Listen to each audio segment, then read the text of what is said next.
Os furacões são considerados um dos fenômenos naturais mais destrutivos.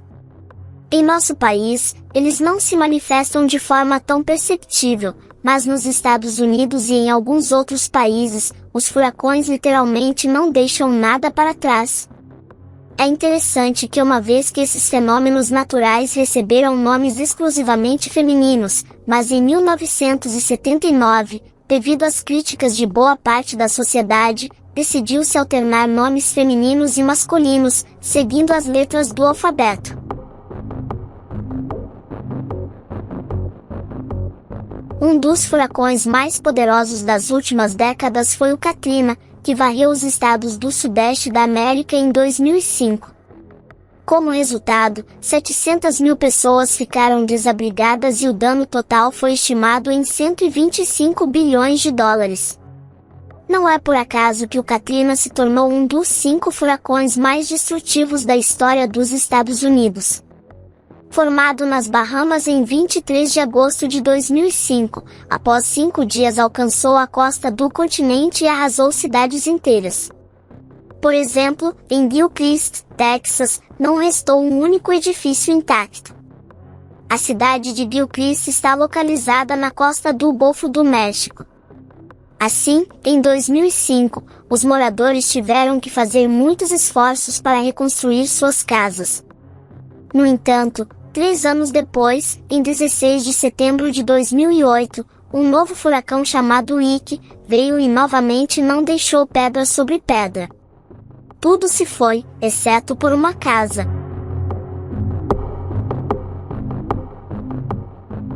A tempestade que atingiu Gilchrist em 2008 varreu tudo em seu caminho, mas a casa de Warren e Pat Adams quase não foi danificada.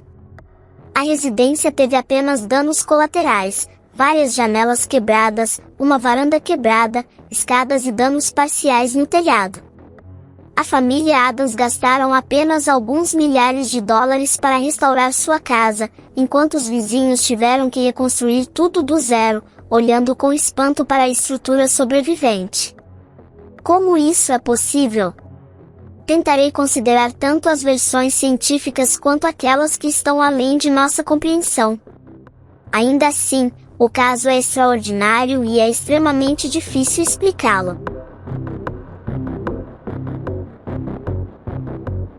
Para começar, as fotos da casa dos Adams que apareceram em jornais de todo o mundo não são falsas. Todos confirmaram sua autenticidade, das autoridades aos próprios proprietários. Também não há dúvida de que foi a única casa a sobreviver ao furacão Ike, em toda Gilchrist. Mesmo céticos, quando virem essas fotos, pensarão que não apenas a sorte está envolvida, mas algo mais. Portanto, não é de surpreender que logo houvesse rumores sobre um poder sobrenatural vivendo nesta casa. Até consegui encontrar uma entrevista em que um morador local diz que muito antes da família Adams, uma mulher possuída por demônios morava nesta casa. Ela supostamente morreu em 1988 após uma tentativa mal-sucedida de exorcismo.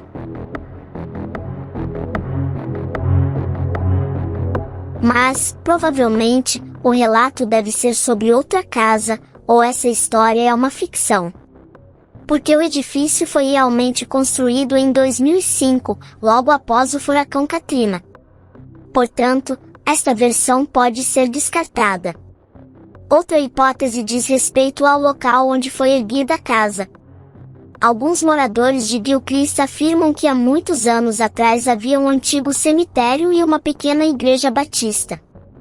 Isso levou os investigadores paranormais a apresentar uma versão de uma alma inquieta que protegia a casa, porque estava amarrada a este lugar. No entanto, nenhuma evidência documental de que um cemitério ou uma igreja já existiu neste local sobreviveu. Falando objetivamente, as versões sobre a natureza sobrenatural deste caso parecem, para dizer o mínimo, pouco convincentes, mas as teorias científicas não parecem melhor. Vamos voltar ao fato de que a casa de Warren e Pett foi construída em 2005, logo após o furacão Katrina. E, claro, durante sua construção, foram utilizadas tecnologias que previam furacões e terremotos. Parece bastante razoável, não acha? A casa sobreviveu porque sua fundação foi reforçada com estacas e reforços adicionais. Além disso, materiais de alta qualidade foram utilizados para a construção. O problema é que essa não foi a única casa construída de acordo com essas regras na cidade. Todos, ou quase todos os edifícios construídos em Gilchrist desde 2005, cumpriram requisitos muito rigorosos que foram monitorados pelas autoridades para evitar que a história se repetisse. E, no entanto, a tecnologia ajudou apenas uma casa.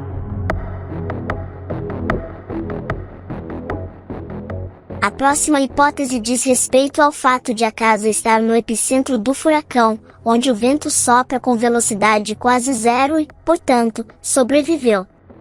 Essa área calma é chamada de olho do furacão ou centro do boi.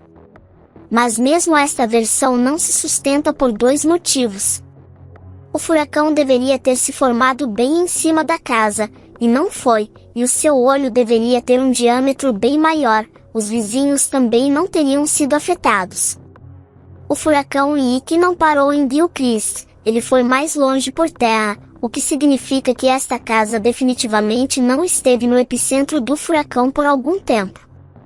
Então, o que salvou a casa de Adams em 2008? Porque ele foi o único que sobreviveu.